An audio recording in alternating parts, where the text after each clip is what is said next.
মই শতাব্দী বৰা GNRC পৰিয়ালৰ ফালৰ পৰা আপোনালোক সকলোকে স্বাগতম জনাইছো এই সংবাদ মেললৈ।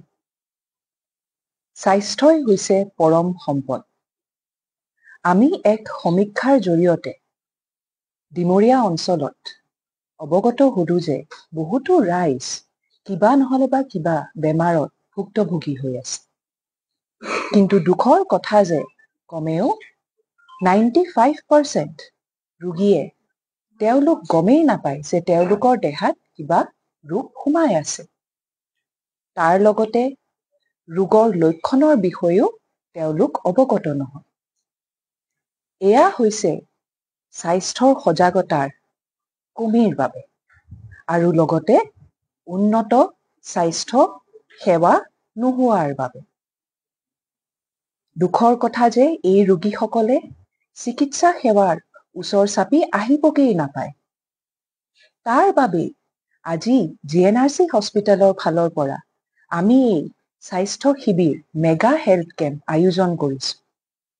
ডিমৰীয়া অঞ্চলৰ ৰোগীসকল আৰু ৰাইজৰ ওচৰত আমি ছুপাৰ স্পেচিয়েলিষ্ট চিকিৎসকক আগুৱাই আনিছো, যাতে তেওঁলোকৰ দিহা পৰামৰ্শ লৈ আমাৰ ৰাইজ সুস্বাস্থ্যৰ পথত আগুৱাই যাব পাৰে। ডাক্তৰৰ সংখ্যা কিন্তু এক গুৰুত্বপূৰ্ণ অংশ উন্নত স্বাস্থ্য সেৱাৰ কাৰণে। উদাহৰণস্বৰূপে কিউবাৰ নিচিনা দেশ এখনত যদি আমি চাওঁ, প্ৰতি 10,000 জনসংখ্যাৰ ভিতৰত তেওঁলোকৰ প্ৰায় 84 জন ডাক্তৰ উপস্থিত। অসমত ইতিমধ্যে 10,000 জনসংখ্যাৰ ভিতৰত মাত্ৰ 8 জনকৈ ডক্তৰ প্ৰস্তুত হয়। সেইবাবে তাৰে পৰিণাম আমি দেখা পাওঁ যে জাপানৰ নিচিনা দেশত গড় আয়ুস ৰাইজৰ ইতিমধ্যে হয় 85 ইয়াৰ্ছ, কিন্তু অসমত এই গড় আয়ুস কমি আহি পাইছে 65 ইয়াৰ্ছৰ। এইখিনি আঁতৰ কৰিবৰ কাৰণে ডাক্তৰৰ সংখ্যা হঠাতে বৃদ্ধি হোৱাটো অতি জটিল।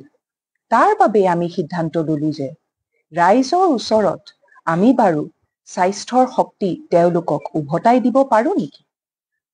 ইয়াৰ কাৰণে জৰুৰী হ'ল নিৰোগী আৰু স্বাস্থ্যৱান হৈ থকাৰ জ্ঞান প্ৰত্যেকজন ৰাইজৰ, প্ৰত্যেকজন পৰিয়ালৰ সদস্যৰ ওচৰত থকাটো। ভাল খবৰ ইয়াতে এইটোৱে যে কমেও 50% ৰোগ আমি কিন্তু নোহোৱাকে ৰাখিব পাৰো। ইয়াৰ কাৰণে কিছু সাধাৰণ নিয়ম পালন কৰিলেই হৈ যায়। এই নিয়মবিলাক যদি উদাহৰণস্বৰূপে আগত ৰাখো, এটা নিয়ম হ'ল খাদ্য খোৱাৰ আগতে আমি যদি ডাক্তৰ আৰু নাৰ্ছসকলে যি ধৰণে 7টা ষ্টেপত নিজৰ হাতখন চাফা কৰি ধুৱে, সেই নিয়মটো যদিও প্ৰত্যেকজন সদস্যই প্ৰত্যেকটো পৰিয়ালৰ পালন কৰে, বহুতো বেমাৰৰ পৰা তেওঁলোক আঁতৰত থাকিব পাৰে। আৰু এটা সাধাৰণ নিয়ম হ'ল খোৱা পানীখিনি যদি আমি উতলাই খাব পাৰো, বহুত বেমাৰৰ পৰা আমি সাৰি থাকিব পাৰো। এই উপদেশবিলাক ৰাইজৰ আগলৈ লৈ যোৱাত সহায় কৰি আছে আমাৰ স্বাস্থ্য মিত্ৰসকলে। এই স্বাস্থ্য মিত্ৰ আঁচনিৰ জৰিয়তে 200 পৰিয়ালৰ মাজত আপোনালোকৰ গাঁৱৰ পৰাই নিয়োগ কৰা এগৰাকী স্বাস্থ্য মিত্ৰই পৰিয়ালৰ তালৈ গৈ তেওঁলোকে এই নিয়মখিনি কমেও 10টা আছে। এই 10টা নিয়ম আমাৰ পৰিয়ালৰ মাজত সজাগতা আনিবলৈ স্বাস্থ্য মিত্ৰসকলে ইতিমধ্যে কাম আৰম্ভ কৰিছে। ডিমৰীয়া অঞ্চলত এনেধৰণৰ স্বাস্থ্য মিত্ৰ ইতিমধ্যে আমাৰ কমেও 70 জন আছে। আমি এই সংখ্যাটো আপোনালোকৰ জনসংখ্যাৰ লগত মিলাই আমি 130 জন কৰাৰ সিদ্ধান্ত লৈছো।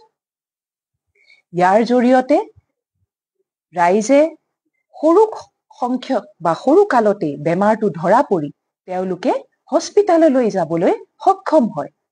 কোনটো বিভাগত দেখাব, কোন ডাক্তৰক দেখাব, এই দিহা পৰামৰ্শ আমাৰ স্বাস্থ্য মিত্ৰই তেওঁলোকক আগুৱাই দিয়ে। ফলত অদৰকাৰী খৰচৰ পৰা এই ৰোগীসকল আঁতৰত থাকে। লগতে বেমাৰ হৈ যোৱাৰ পাছত তেওঁলোক অতি সোনকালে ভাল হৈ আহিব পাৰে। লগতে এই স্বাস্থ্য মিত্ৰ সকলৰো নিজৰ কিন্তু আৰ্থিক উন্নতিও আমি দেখিব পাৰিছো। আমাৰ সপোন DNRC হস্পিটেলৰ হ'ল যে প্ৰত্যেকজন ৰাইজৰ ব্যক্তিয়ে যাতে নিৰোগী আৰু স্বাস্থ্যৱান হৈ সমাজত তেওঁলোকে থাকিব পাৰে আৰু যদি তেওঁলোক বেমাৰত আক্ৰান্ত হয় যাতে এই বেমাৰখিনি হাস্পাতালত আহি দেখাবৰ কাৰণে তেওঁলোকে 1 টকাও খৰচ কৰিবলৈ নালাগে। এই সপোনটো গঢ়ি তুলিবৰ বাবে ইতিমধ্যে আমি কৃষকৰ লগত এটা আঁচনি সাজি তুলিছো। এই আঁচনিখন ইতিমধ্যে দুবিয়া অঞ্চলত আমি আৰম্ভ কৰিবলৈ সক্ষম হৈছো। এই আঁচনিখনৰ জৰিয়তে কৃষকৰ আমি উৎপাদন বৃদ্ধি কৰি তেওঁলোকৰ বৃদ্ধি হোৱা উৎপাদনৰ পৰা এটা কৰ্পাছ ফৰ্ম কৰি এই কৃষক আৰু তেওঁৰ পৰিয়ালৰ বাবে সম্পূৰ্ণ বিনামূলীয়া চিকিৎসা সেৱা আগুৱাই দিয়াৰ আমি এক সিদ্ধান্ত লৈছো। এইখিনি ইতিমধ্যে আমি কৰাত সফল হৈছো যে আমি যেতিয়া কৃষকৰ লগত মিলি এই আঁচনিখন আৰম্ভ কৰিলো প্ৰথম খেতিতে আমি দেখিলো 4 গুণ উৎপাদন আমি বঢ়াবলৈ সক্ষম হৈছো। মই আশা কৰিছো এই যে নিৰোগী আৰু স্বাস্থ্যৱান হৈ থকাৰ সপোন আৰু সম্পূৰ্ণ বিনামূলীয়া স্বাস্থ্য সেৱা আগুৱাই দিয়াৰ সপোন যাতে আমি সম্ভৱ কৰিব পাৰো আৰু তাৰে বাবে আপোনালোকৰ আশীৰ্বাদ আমি আশা কৰিছো। ধন্যবাদ।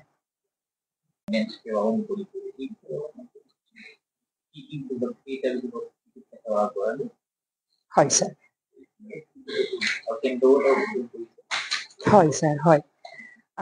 আজি আমি খুবেই সৌভাগ্য যে ডিমৰীয়া কলেজৰ সৈতে আমি এখন আজি MOU সাইনিং কৰিলো। আমি খুবেই কৃতজ্ঞ যে তেওঁলোকে আমাক বহুত সাপোৰ্ট আৰু সহায় কৰিছে এই স্বাস্থ্য শিবিৰটো আগুৱাই দিয়াত। আজি আমি সফলতাৰে কমেও 550তকৈও ওপৰ ৰোগীক ৰেজিষ্টাৰ কৰি আজি এই স্বাস্থ্য শিবিৰত আমি তেওঁলোকক ওয়েলকাম কৰিবলৈ পাৰিছো। এই স্বাস্থ্য শিবিৰত আজি ইতিমধ্যে আমাৰ নিউৰোলজি বিভাগ, অংক সাৰ্জাৰী বিভাগ, নিউৰো সাৰ্জাৰী বিভাগ, কাৰ্ডিওলজি বিভাগ, ইউৰোলজি বিভাগ, নেফ্ৰলজি বিভাগ, জেনাৰেল সাৰ্জাৰী বিভাগ, অৰ্থোপেডিক আৰু মেডিচিন বিভাগৰ ডাক্তৰ ইতিমধ্যে উপস্থিত হৈছে। তাৰ উপৰি আমি আজি ছাৰহঁতৰ লগতে এখন ALS advance life support ambulance আমি লঞ্চ কৰিছো। এই এম্বুলেন্সখন আমি কথা পাতিছো ছাৰহঁতৰ লগত যে আমি ইয়াতে আজি ইনগ্ৰেট কৰা ইনফাৰ্মাৰী আপোনালোকৰ health centre, health information centre Dimoria কলেজৰ তাৰে আগতে আমি এই এম্বুলেন্সখন স্থাপিত কৰিম। খুজে খুজে আমি এই হেল্থ চেণ্টাৰটো আমি ষ্ট্ৰেংথেন কৰি ল'ম। আমি তাতে কিছু যন্ত্ৰ দিয়াৰ আমি ব্যৱস্থা কৰিছো যাতে ৰোগীসকলে আহি প্ৰাথমিক চিকিৎসাখিনি যাতে তাতে উপলব্ধি কৰিব পাৰে। এইখিনিয়ে মই আজি ক'ব বিচাৰিম। আজি ডিমৰীয়া মহাবিদ্যালয়ৰ বাবে এটা অতি উল্লেখনীয় দিন। এই কাৰণে আমাৰ কলেজ সৃষ্টিকৰ্তাসকলৰ যি সপোন আছিল সেই সপোন লৈ 2004 চনতে এটা সৰুকৈ স্বাস্থ্য কেন্দ্ৰ আমাৰ তিমুটিৰ ওচৰত ৰখা হৈছিল। আজি আমি সৌভাগ্যৱান যে আমি GNRC হস্পিটেলৰ লগত এখন মাও চুক্তিবদ্ধ হৈ সেই চেণ্টাৰটো আজি আমি ইনগ্ৰেট কৰিলোঁ, যাৰ ফলত আমাৰ ছাত্ৰ ছাত্ৰীখিনিয়ে নহয় ওচৰৰ অঞ্চলো লাভান্বিত হ'ব আৰু আমাৰ যি প্ৰতিষ্ঠাকালৰ ব্যক্তিসকলৰ যি সপোন আছিলে সেও আজি আমাৰ সাফল্যমণ্ডিত হ'ল বুলি মোৰ ধাৰণা হৈছে। লগতে তেখেতসকলে আমি বিচৰাতকৈ আৰু বেছি দিলে, বেছি এই কাৰণে কৈছোঁ, এখন এম্বুলেন্স তেখেতসকলে দিলে যোনখন খুব অত্যাধুনিক এম্বুলেন্স, যোনখন লাইফ ছাপোৰ্টৰ ব্যৱস্থা আছে, তেনে এখন এম্বুলেন্সো আমাক দিলে আৰু সেই এম্বুলেন্সখন আমাৰ সেই চেণ্টাৰতে থাকিব বুলিও ঘোষণা কৰিলে। সেইটো এটা খুব ডাঙৰ আজি আমাৰ মহাবিদ্যালয়ৰ কাৰণে এটা আমাৰ ডাঙৰ কথা। আৰু লগতে আজি যোনটো মেগা হেল্থ কেম্প ইয়াতে হ'ল, ডিমৰীয়া কলেজে আজিলৈকে এনেধৰণৰ মেগা হেল্থ কেম্প আমি পাতিব পৰা নাছিলোঁ। GNRC হস্পিটেলৰ সহযোগত তেখেতসকলৰ কাৰণে আজি আমি এই 11টা বিভাগত লৈ আমি আজি ডাঙৰকৈ এটা মেগা হেল্থ কেম্প আমাৰ মহাবিদ্যালয়ত হৈছে, যোনটোত বিভিন্ন অঞ্চলৰ ব্যক্তিসকল আহিছে, আপোনালোকে দেখা পাইছে। গতিকে এইটো এটা আমি মেছেজ দিব বিচাৰোঁ কলেজৰ ফালৰ পৰা যে আমি আমাৰ অকল পঢ়া শুনাতেই নহয়, আমি হেল্থতো যাতে অকণমান আমি ছ'চাইটিৰ লগত কাম কৰিব পাৰোঁ, ছ'চাইটিক হেল্প কৰিব পাৰোঁ। আৰু তাৰ বাবে আমাক হেল্প কৰিবলৈ GNRC হস্পিটেল আগবাঢ়ি অহাৰ বাবে তেখেতসকলৰ সমূহ পৰিয়াললৈ মই ধন্যবাদ জনাইছোঁ। ধন্যবাদ।